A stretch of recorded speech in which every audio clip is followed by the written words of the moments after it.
ko po itong pagharap ni former DPWH Secretary Manny Bonoan. Ano po ang masasabi nyo dito nga sa kanyang pag-deny sa mga aligasyon laban sa kanya?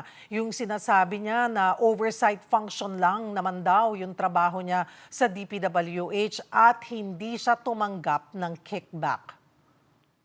Yung sa kickback, yan ang kailangan patunayan. Siguro sa korte niya na lang yung patunayan. Pero doon sa oversight, mukhang I beg to disagree, Ms. Cheryl. As a secretary ako, naging talihim din naman ako ng DSWD, ng isang ahensya. Hindi lang oversight, talagang ikaw yung kapitan niya, parang barko. You do everything. You make sure yung mga proyekto, yung mga programs na implement, yung gusto ng Pangulo, yung objective at saka mission ng agency dapat ipapatupad, hindi lang oversight, Ms. Cheryl. Doon po balikan ko yung kanina na pag-usapan natin na issue ng maling grid coordinates. Ano po, ang sinisisi po dito ni former Secretary Bonoan, sina former Yusek Cabral. So, ano ang take nyo on this?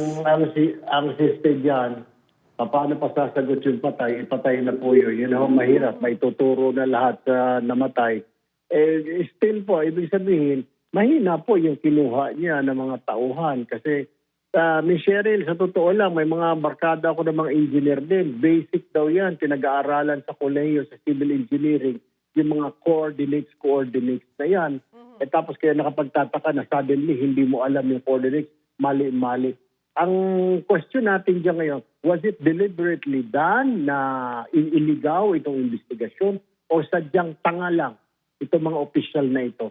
Or may tinatago sila, tatlo pala, tanga, deliberately na ginawa nila, or wala silang alam talaga.